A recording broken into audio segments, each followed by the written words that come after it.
está conosco o senador eleito pelo estado de São Paulo, ex-ministro da Ciência e Tecnologia, Marcos Pontes. Ministro, bom dia para o senhor. Obrigado pela participação aqui na Band News. Bom dia.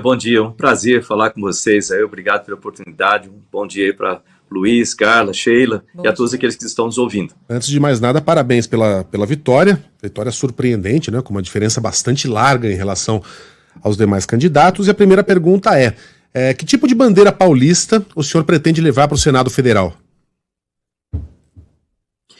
Olha, tem muitas coisas a serem feitas aqui para São Paulo. Aliás, eu gostaria de aproveitar e agradecer a todos aqueles que votaram em mim, a todos aqueles que depositaram o seu voto de confiança, né, dizer que isso vai ser retornado agora, né, com muito trabalho aqui pelo nosso estado de São Paulo, e muitas coisas precisam ser feitas. Eu falei ao longo de toda a minha campanha, né, a respeito de propostas. Aliás, o pessoal entrar lá em @astropontes, né, no Instagram, tem lá, eu passo horas falando de propostas para educação, propostas para saúde, para segurança pública, para pessoas em vulnerabilidade, assim por diante. Então, muita coisa eu apresentei e agora é colocar em execução isso aí.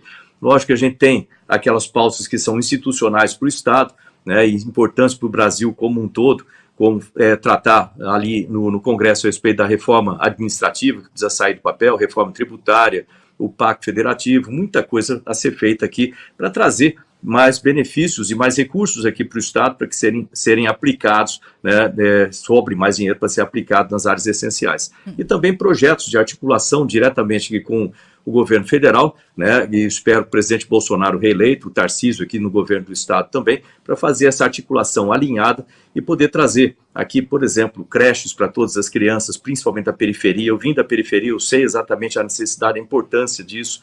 Ensino profissionalizante para todos os jovens do ensino médio, né, melhorar a aplicação de transformação digital dentro da saúde, né, para melhorar a eficiência dos processos e a distribuição mais eficiente, né, dos recursos, da infraestrutura de saúde, muita coisa que precisa e vai ser feita agora no governo do Estado de São Paulo. Uhum.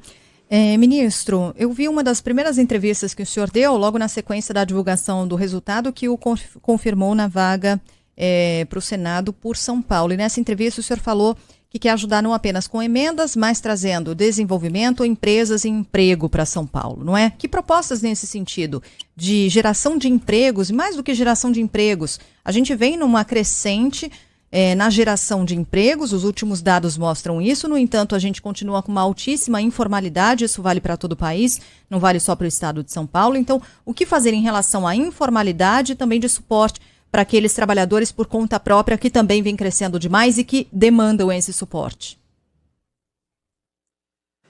Aí tem, como tema, né? Então várias ações que podem trabalhar dentro desse sistema para trazer um resultado mais sinérgico no final.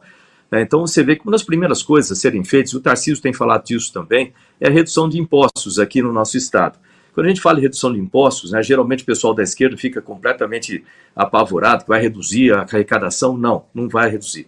Quem conhece, estudar um pouquinho sobre economia, no começo ali, quando fala de curva de Laffer, etc., a gente percebe, isso foi feito no governo federal também, com a redução de impostos você tem maior capacidade das empresas para investimento, né, quando você reduz os encargos trabalhistas também, melhor capacidade para empregar as pessoas. E isso opera em conjunto com outras atividades, como a melhoria da infraestrutura no Estado, a melhoria do ambiente geral em negócios para as empresas. A gente fala de marco legal das startups e outras ações que podem ser feitas. Como resultado, você tem melhor disponibilidade de empregos. Aí vem uma situação que a gente vê agora já na tecnologia de informação e comunicação. Nós temos 300 mil vagas de emprego abertas e pouca gente para ocupar. Por quê? Porque falta qualificação. Aí vem a conexão direta com o eixo aí estratégico de educação, principalmente de formação profissional. No Ministério de Ciência, Tecnologia e Inovações, eu criei lá o programa Brasil Futuro, com 70 mil vagas abertas, gratuitas no Brasil, para preparar pessoas para ocupar essas 300 mil vagas de emprego. Dá para ver que não ocupa todas, então precisa de mais programas nesse sentido. O fato é que quando você traz mais facilidade para as empresas investirem, mais facilidade para contratar, mais facilidade para as pessoas investirem no seu próprio negócio, como startups, entrarem, né, regularizarem tudo isso. Você tem aí tirando essas pessoas da informalidade, trazendo elas para um mercado muito mais ativo, muito mais vivo, né, e você consegue não só ajudar as pessoas, mas ajudar o Estado como um todo. Então, é um trabalho a ser feito em forma sistêmica, né, que certamente vai ter efeitos muito, muito positivos para a qualidade de vida dos paulistas. Não sei se chama de senador ou ministro, acho que é por enquanto ministro, daqui a pouco senador, né? É um momento muito diferente na carreira do senhor, eu imagino, porque até da época da indicação para o ministério, né? Porque imagino que até lá o senhor não tinha uma experiência tão larga na administração pública e agora já entra no Senado com uma outra visão, com uma outra experiência. E eu li, né, que pelo currículo do senhor, o senhor estudou administração pública. Pergunto se já era, então, uma meta antiga essa de entrar para a política, entrar no Senado Federal. Como é que o senhor entra também, além disso, né, de saber se era uma meta antiga, se o senhor entra com essa experiência, o que o senhor leva da experiência do Ministério para o Senado agora?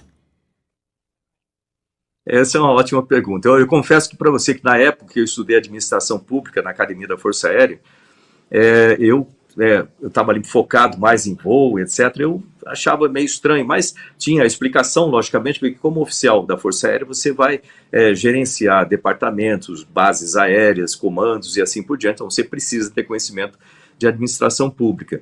E eu na época não pensava em política, não pensava em nada disso, mas veio a calhar, né, todo esse trabalho. Depois, na minha formação e no currículo internacional, 20 anos trabalhando com a NASA, com projetos de grande envergadura, envolvendo muitos países, depois com a própria ONU, eu sou embaixador da ONU para desenvolvimento industrial, sou embaixador mundial de ensino profissionalizante, você acaba desenvolvendo aí ferramentas e conhecimentos de diversos países que acabam congregando, né, na eficiência da minha gestão dentro do Ministério de Ciência, Tecnologia e Inovações. Muita coisa foi feita lá graças a essa experiência internacional e também a credibilidade internacional para trazer, né, bons acordos para o Brasil. Assinamos 27 acordos lá no Ministério que rendem muito para o Brasil agora. E eu vou fazer a mesma coisa aqui para São Paulo. E agora, na parte política, né, é um novo estágio. Eu gosto de desafios na vida, eu aprendo muito rápido, graças a Deus, né, e esse novo desafio traz também muitas oportunidades importantes para trazer boas coisas para São Paulo.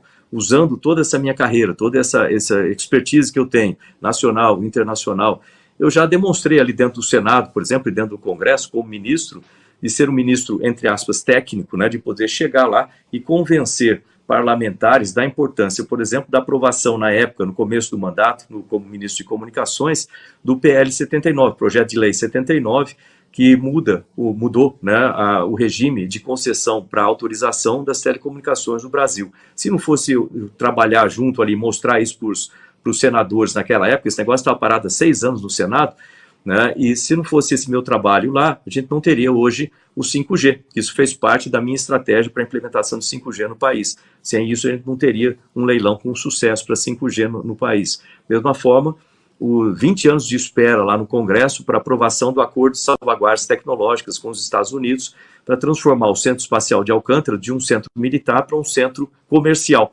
né? E isso permite hoje ao Brasil, né, que nós tenhamos, se pegar 1% do mercado internacional, de 3 a 3,5 bilhões de dólares, né, para o programa espacial por ano.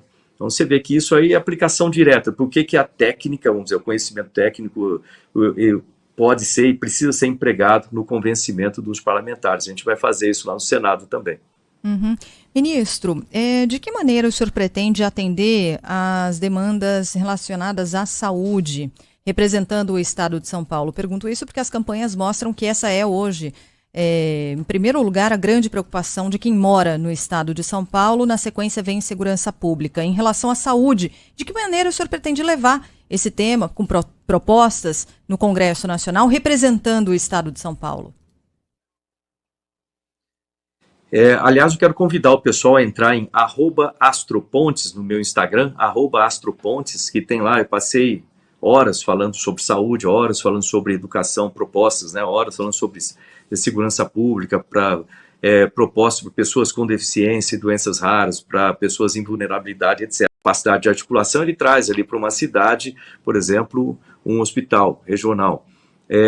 Mas não necessariamente essa distribuição é a ideal para atender o estado todo. A distribuição ideal seria aquela em que você, em qualquer lugar do estado, se você tiver uma emergência, você tem ao alcance em tempo adequado atendimento. Se você precisa ser atendido para fazer um exame de maior complexidade, você tenha também, assim por diante, né, no Estado. Como fazer isso? A transformação digital ela ajuda muito nesse sentido, no momento em que você mapeia tudo que existe, né, ao detalhe, né, detalhe de número de médicos e enfermeiros, vamos dizer assim, a carga de trabalho desses médicos e enfermeiros, a distribuição de equipamento, a distribuição das estruturas junto com a logística. Isso parece complexo falando assim, mas para a transformação digital, a utilização de inteligência artificial trabalhando com a análise de dados, isso é fácil de ser feito e isso vai ser feito aqui. Esse para dar o primeiro start, e depois isso vai oferecer ao nosso governador Tarcísio uma maneira dele distribuir junto com os prefeitos da forma mais eficiente as infraestruturas no Estado e ver exatamente onde tem que ser feita alguma coisa, onde tem que ser transferido outra coisa e assim por diante. Esse é o primeiro ponto. Segundo ponto, que a utilização de telemedicina, a utilização de novamente inteligência artificial para controle de filas, etc., você vai conseguir reduzir muito mais esses problemas que existem de filas e esperas longas que tem, inclusive para um atendimento simples. Outra coisa, você tem que valorizar os nossos profissionais de saúde, pensar, né, como que eles trabalham, qual é o regime de trabalho, qual é o salário, como que isso aí pode ser feito. Isso precisa de orçamento. Sim, na medida que você, lembrar que é um sistema como um todo, na medida que você melhora a arrecadação do Estado, que eu falei já sobre economia, que de maneira melhorar isso aí, na maneira que você melhora, vão ter que reestudar o Pacto Federativo também, traz mais recursos para o Estado, tem que reestudar a tabela do SUS, né? Vamos conversar lá, porque isso aí precisa ser feito, porque realmente está muito defasado. Então você vê que são muitas ações a serem feitas em conjunto, né, pensando em saúde, né? Então aqui só um resumo muito curto, né, no meu Instagram lá, eu falo 2 horas sobre isso. Ministro, a pauta de costumes, que é muito cara, né, ao eleitor mais conservador de São Paulo e de todo o Brasil, não avançou no primeiro governo Bolsonaro por 1000 razões, uma delas a falta de maioria no Senado. Agora a situação é outra. Vocês elegeram muitos senadores, são 7 só do PL, são 5 do União Brasil, enfim, o presidente teria uma vida muito mais tranquila no Senado, caso seja reeleito a partir de janeiro. O senhor acredita que essa pauta de costumes, combinada com a que envolve assuntos religiosos, pode permear o trabalho do Senado e do Congresso Nacional a partir do ano que vem? Sim. O que acontece? Essa é uma das partes importantes, das razões importantes para a reeleição do presidente Bolsonaro. Foi feito um trabalho ao longo do governo, passamos por guerra, muitos resultados foram atingidos, não foram mostrados de forma geral na imprensa, então as pessoas precisam saber a respeito desses resultados, né, aqui no nosso estado, na nossa região, na região Nordeste e assim por diante. Então isso aí precisa ser muito divulgado, é um primeiro ponto. E essa é a parte mais pragmática. Quando você entra nessa outra pauta mais ideológica, tem que ver na defesa das nossas famílias, né, na defesa das crianças e etc. Então, quando você pensa, por exemplo, em ideologia de gênero, eu duvido que alguém que esteja assistindo e que tenha o mínimo bom senso com relação à proteção da inocência das crianças vai ser a favor de ideologia de gênero. Ou a favor de drogas, que destroem famílias, destroem pessoas. Basta conhecer alguém que tem alguém drogado na família para ver o sofrimento que é. Então, liberação de drogas é um absurdo, né, que certamente a gente vai combater ali. Você fala em taxação de igrejas ou perseguição de religiosos, como acontece na Nicarágua, por exemplo, agora, que sempre os governos de esquerda, eles começam com uma democracia que vai se distorcendo para se transformar num autoritarismo, num totalitarismo, que acaba perseguindo a imprensa, a liberdade de imprensa, acaba perseguindo religiosos, como a gente vê claramente lá na Nicarágua. A gente não quer que aconteça isso aqui no Brasil de forma nenhuma, né? Então, mas por que aconteceria, ministro? Por que aconteceria? Nicarágua, Brasil é Brasil. Aqui não é o menor sinal de perseguição religiosa. Lá eles também não tinham antes. Não tinham, passaram a ter, mas aqui no Brasil não há nenhuma razão para a gente acreditar que algum candidato, algum presidente eleito vai perseguir alguma religião. O Lula teve 8 anos no governo, isso não aconteceu. O Bolsonaro teve 4 anos no governo, isso não aconteceu. Não me parece que seja um risco real que a gente corra a ponto disso ser uma prioridade do governo. Então, como é que você comenta, por exemplo, né, só para comentar isso aí, né, o fato de existir projetos que queiram taxar, por exemplo, as igrejas. Isso existe. Como que a gente pode interpretar... O senhor acredita que isso é uma perseguição religiosa? Mudar a Bíblia também. Né? Eu duvido que algum religioso vai ser a favor desse tipo de claro coisa. Que não, eles não são taxados, ministro. Eu pago impostos e não me sinto perseguido pelo Estado por isso. Bom, mas para quem trabalha com igreja, para quem trabalha, que tem isso aí para ajudar muita gente, sente esse efeito. Isso tem uma aplicação, vamos dizer assim, tem um impacto direto na vida das pessoas, porque as igrejas estão aí para ajudar as pessoas. Né? E quando você taxa igrejas, quando você quer mudar a Bíblia, você está indo contra aí um número enorme de brasileiros que acreditam nisso. E isso não pode ser feito assim. Perfeito. Ministro Marcos Pontes, senador eleito pelo Estado de São Paulo, mais uma vez parabéns pela vitória, obrigado pela entrevista aqui na Band News FM, que o senhor seja um grande representante do Estado no Senado Federal nos próximos 8 anos. Bom trabalho.